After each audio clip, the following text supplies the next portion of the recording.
मित्रों, संध्याकालीन आप सबको नमस्कार है। और आज अपनी वीडियो चैनल में मैं दो तरह की वीडियोस डालता हूँ। ज़्यादातर तो एकेडमिक वीडियोस हैं केमिस्ट्री की, लेकिन कभी कभी मैं जिसमें मेरा बड़ा इंटरेस्ट है, ज्योतिष विज्ञान और तरह तरह की कुंडली का फल कथन भी मैं शौक से करता हूँ। और पर्टिकुलरली एक रिसर्चर होने के नाते, केमिस्ट्री का छात्र होने के नाते, जहाँ तक है मैं चीज़ों को केवल किताबी रूप से न देखकर बहुत सारी कुंडलियों के कंपैरेटिव डाटा एनालिसिस और उनमें होने वाली घटनाओं का सूक्ष्म निरीक्षण करता हूँ। और ये निरीक्षण चूँकि रिसर्च है तो बार बार चीज़ें जो है नई आती जाती हैं और बार बार इसीलिए पढ़ा नाम की रिसर्च है। तो आज भी मैं उसी क्रम में कुछ आप लोगों के साथ साझा करूंगा कि कुंडली के फल कथन में एक तो बड़ी सावधानी की आवश्यकता, मैंने कई बार बताया है कि कोई भी बात बताने के लिए, खास करके नेगेटिव बताने के लिए, तो बहुत ही आपको सावधानी की आवश्यकता है, बड़े अध्ययन की आवश्यकता है। कारण उसका है कि जो होगा तो बाद में होगा। मानसिक दबाव इतना बढ़ जाएगा कि आपका जो कैंडिडेट है, जो जिसकी कुंडली है, वो ऑलरेडी परेशानी में आ जाएगा। तो इसलिए कोई भी बात अगर निदान बताना है और कुछ, तो एक ढंग है बताने का मेरा। और दूसरा ये कि जब हर तरह से अपने ज्ञान को मैं ठोक बजा लेता हूँ तभी मैं कुछ बता सकता हूँ, है ना। काफ़ी समय लगता है। प्रोफेशनल, पूर्ण रूप से प्रोफेशनल और व्यस्तता के कारण तो लोग नहीं बता सकते, क्योंकि इसमें काफ़ी टाइम चाहिए। और दूसरी चीज़, ये टाइम कम होता जाएगा एक्सपीरियंस के साथ साथ। और ज़रूर 10-15 वर्षों में जो अनुभव है डे टू डे, मैं फील करता हूँ कि टाइम पीरियड शॉर्ट होने के बाद भी फलकथन काफ़ी सटीक होता जा रहा है। कारण उसका है कि अनुभव बढ़ता जा रहा है।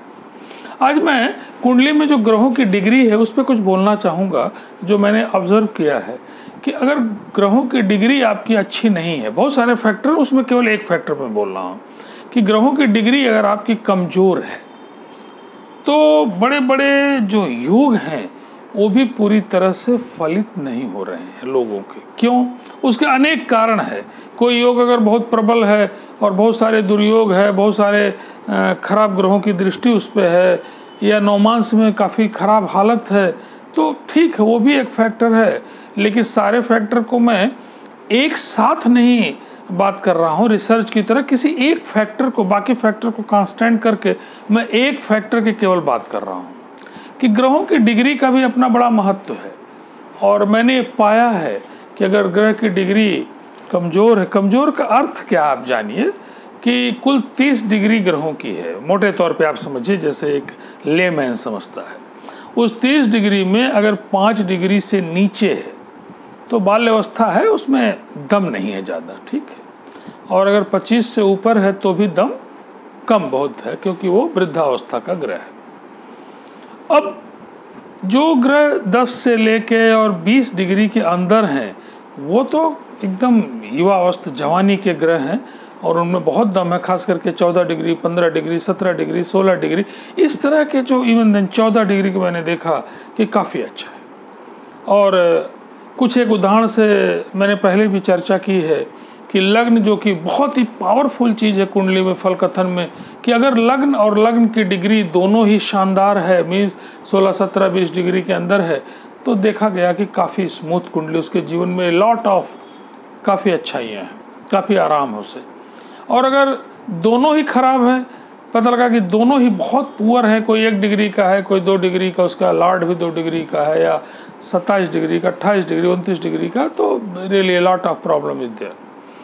नाउ हियर मैं यहाँ क्या बात कर रहा हूँ कि कुछ एक उदाहरण से, जैसे एक महाशश योग है, तरह तरह के योग, उसमें एक उदाहरण के थ्रू मैं आपसे बात कर रहा हूँ कि ये महाशश योग में ये है कि शनि अगर किसी भी सेंट्रल हाउस में, सेंट्रल हाउस कौन कौन है, ये और ये, तो जो पहला घर है, इसको लग्न कहते हैं, पहला घर जो है, या कोई भी अंक हो सकता है, तो पहला घर, चौथा घर, 7वां घर और 10वां घर जो कि सेंट्रल हाउस है, इनमें अगर उच्च के ग्रह हों, समझिए इसको, है ना, उच्च के ग्रह, माने हर एक ग्रह की उच्च की राशियां हैं और नीच की राशियां हैं। तो अगर उच्च का ग्रह है या अपनी राशि का ग्रह, दो तरह के ग्रह, या तो उच्च के या तो अपनी राशि की। जैसे यहाँ पे शनि इनकी कुंडली में है, ये मेरे एक जानकार की कुंडली है, इनका शनि यहाँ है, यहाँ पे 11 लिखा है। और आपको पता है कि मकर राशि जो 10 है और कुंभ राशि जो 11 है, वो किनकी राशियाँ हैं, उनके लॉर्ड कौन है, शनि है। तो ठीक है, शनि यहाँ पे है। अगर शनि सेंट्रल हाउस में है, कहीं भी उच्च का है या अपनी राशि का है, तो निश्चित रूप से उच्च का मतलब कि वो जहाँ 7 लिखा है, तुला राशि का शनि उच्च का है, और अगर 1 लिखा है तो नीच का है, 10-11 लिखा है तो वो अपने घर का है। तो अगर अपने घर का या उच्च का शनि यहाँ है और इसके अगल बगल कोई भी ग्रह नहीं है, तो बहुत ईजी है। आप देख सकते हैं कि यहाँ 7 लिखा है या 10 लिखा है या 11 लिखा है, अगर ये हैं या तो अपने घर के हैं या तो फिर वो उच्च के राशि के, और इनके अगल बगल कोई ग्रह नहीं है, तो इसे एक बड़े राजयोग का नाम दिया गया। इसका नाम है महाशश योग। महाशश योग होने से नौकर चाकर वैभव, बहुत सारा ग्लैमर, बहुत सारी चीज़ें उसे मिलती हैं। लेकिन अपनी महादशा में तो खास करके वो मिलना चाहिए। लेकिन इस जातक में जिसकी कुंडली है, इस जातक के 19 साल के शनि की दशा में इसे इस तरह का, ठीक है कुछ अच्छाइयाँ हुई है, इस जातक ने बीटेक किया है, एमटेक किया है, शादी अच्छे घर में, बहुत सारी चीज़ें अच्छी हुई हैं, लेकिन कोई नौकर चाकर या बहुत बड़ा राजयोग जिसको हम चाहते हैं वो अभी तक परिलक्षित नहीं, और इसकी दशा खत्म होने वाली है नवंबर में। 3-4 महीने और हैं, हो सकता है कुछ और भी अच्छा हो, लेकिन इवन देन एक लंबे पीरियड में एक हाई लेवल का जो राजयोग होता है कि वो फिल्मी दुनिया में या किसी बड़े वक्ता के रूप में या कोई विश्व प्रसिद्ध या कोई इस तरह की चीज़ें आ जाएं देश प्रसिद्ध, ऐसा नहीं हुआ अभी तक। उसके पीछे मैंने देखा कि फिर कारण क्या है। बहुत सारे कारणों को मैं वॉच कर रहा था कि बाकी कारण क्या है, क्योंकि इसकी कुंडली का लॉर्ड लाभ भाव में है, वो भी गुरु के साथ है, और साथ साथ में इसके बहुत सारे ग्रह जो हैं, सूर्य बुधत योग यहाँ पे है, भाग्य भाव भी है, सब अच्छा है। लेकिन ये शशि योग क्यों महादशा में भी उस लेवल का फलित नहीं हो पा रहा, क्यों?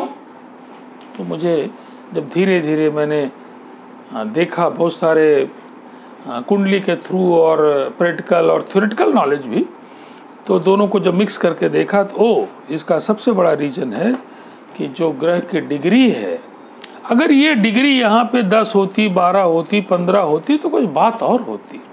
ये डिग्री कम है, काफ़ी 5 से नीचे है, 3 डिग्री का एक ग्रह है, इसीलिए ये जो बड़ा राजयोग है वो फलित नहीं हुआ है। तो डिग्री का बड़ा महत्व है।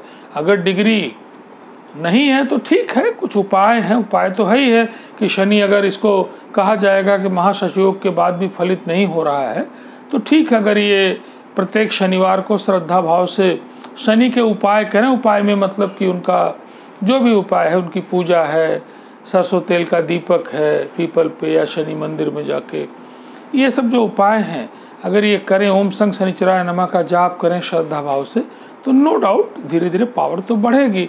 लेकिन इवन देन डिग्री कम है तो इसका असर कहीं न कहीं आ रहा है। इसी तरह से मैं एक दूसरी कुंडली की चर्चा कर रहा हूँ आपके साथ कि क्यों आखिर इतना अच्छा होने के बाद भी क्यों उतना अच्छा है नहीं। जैसे लग्न का बड़ा प्रभाव है, मैंने बताया है कि लग्न is very important factor in the your life. एक वीडियो भी मेरी लग्न के ऊपर है। अब एक कुंडली की ऐसी चर्चा कर रहा हूँ कि जिसकी लग्न बड़ी प्यारी है, बहुत सारे ग्रहों की स्थिति बड़ी अच्छी है, बहुत ही अच्छी है, लेकिन इवन देन उस लेवल का वैभव, उस लेवल का ज्ञान नहीं हो पा रहा है कि लग्न यहाँ पे 12 है, इसका लॉर्ड यहाँ पे गुरु यहाँ पे लिखा हुआ है, तो ये 12 है तो 1 है, 2 है, 3 है, 4, 5, 6, 7 और 8 है, 9 है, 10 है और ये 11 है। अब लग्न का लॉर्ड गुरु यहाँ पे है, यहाँ पे ठीक है, यहाँ पे शुक्र उनका है। इवन देन जिस लेवल का भाग्य भाव में गुरु पहुँच के है, उस लेवल का विद्वान या उस लेवल का हाई लेवल का जिसको बोलते हैं कि ज्ञानी पुरुष हो और उसकी ख्याति भी चारों तरफ फैली हुई हो, ऐसा देखने को अभी तक नहीं मिल रहा। कारण उसका है कि इनकी लग्न में प्रॉब्लम है।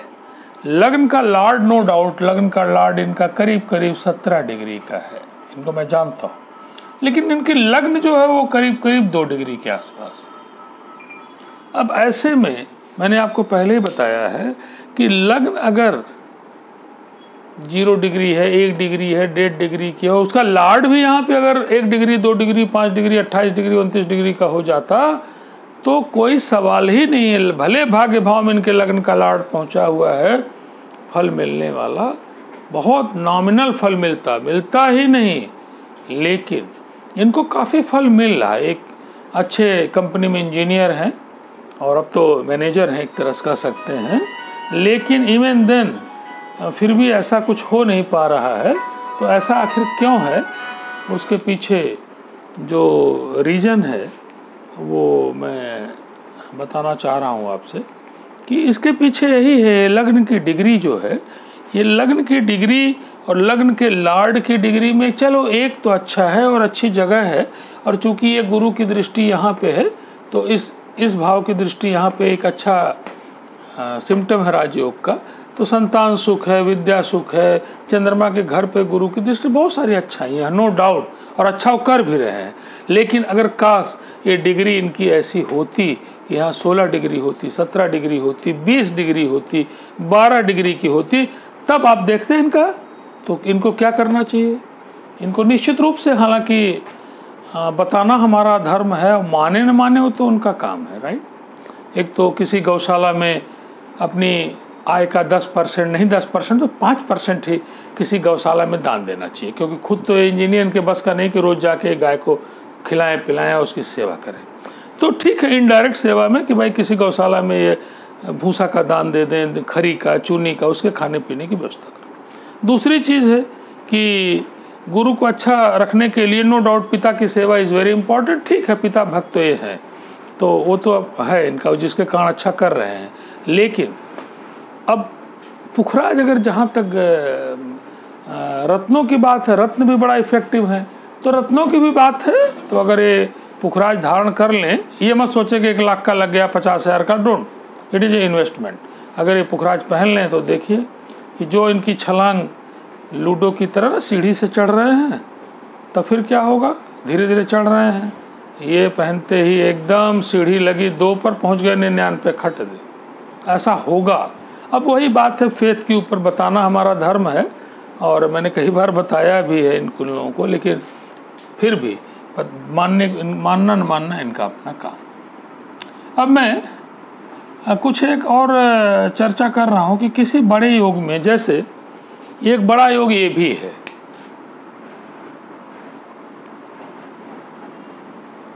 एक बड़ा योग की मैं एक और योग की चर्चा कर रहा हूँ।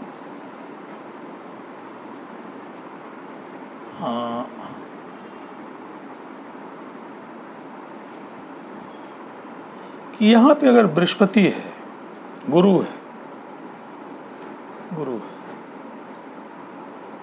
और ये गुरु जो है अगर यहाँ पे 12 लिखा है या 9 लिखा है, ये 2 राशियाँ जो हैं मीन और धनु, इनकी गुरु की राशियाँ हैं, या उच्च का गुरु यहाँ 4 लिखा है और इसके दोनों तरफ कोई भी ग्रह नहीं है, तो एक बड़ा राजयोग कहलाता है जिसका नाम है हंस योग।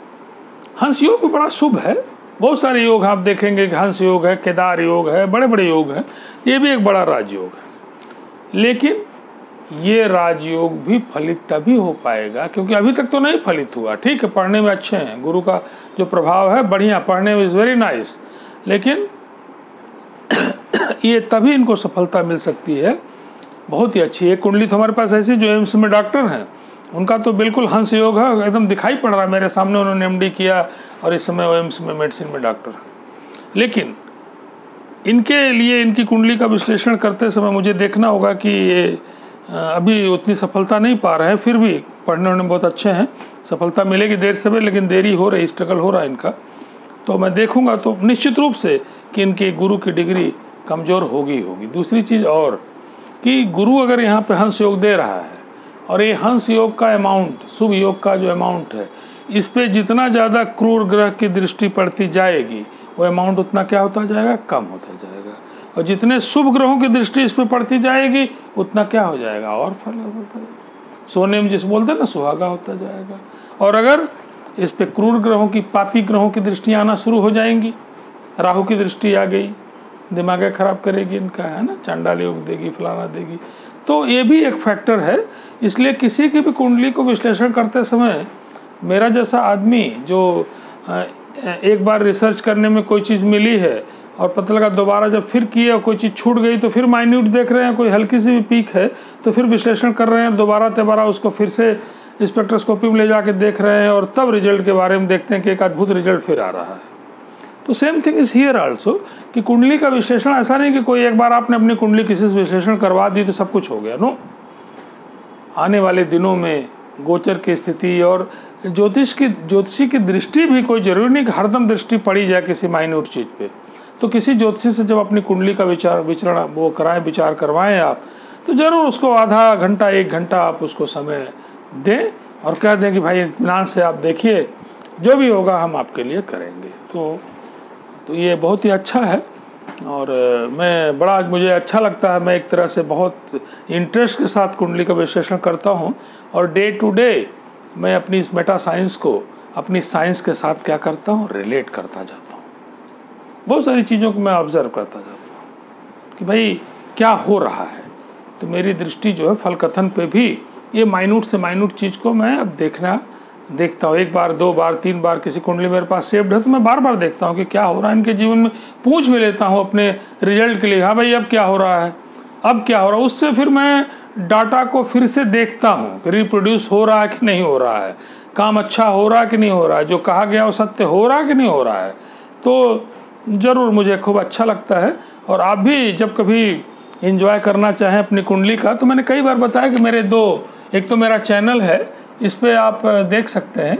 ये चैनल का नाम है कमल के श्रीवास्तव। एक तो ये है। दूसरी चीज़ इसमें है कि बात करना कभी हो तो एक मोबाइल नंबर भी है 9412012236। ये व्हाट्सएप नंबर भी है। तो अपने डेट प्लेस टाइम को डाल के यू कैन एंजॉय द कुंडली की कुंडली क्या बोल रही है, क्या कह रही है आपके बारे में। आपको ऐसा नहीं कि जो लिख गया तो मैं क्या करूँ, नो, उपाय क्या करने हैं उसके, क्या और उसमें क्या सुधार हो सकता है, इन सब बातों की भी आप हमारे साथ चर्चा कर सकते हैं। मोस्ट वेलकम आपके लिए है। Thank you. आज के दिन बस मैं इतना ही आप लोगों के साथ डिस्कस कर रहा हूँ। Thank you.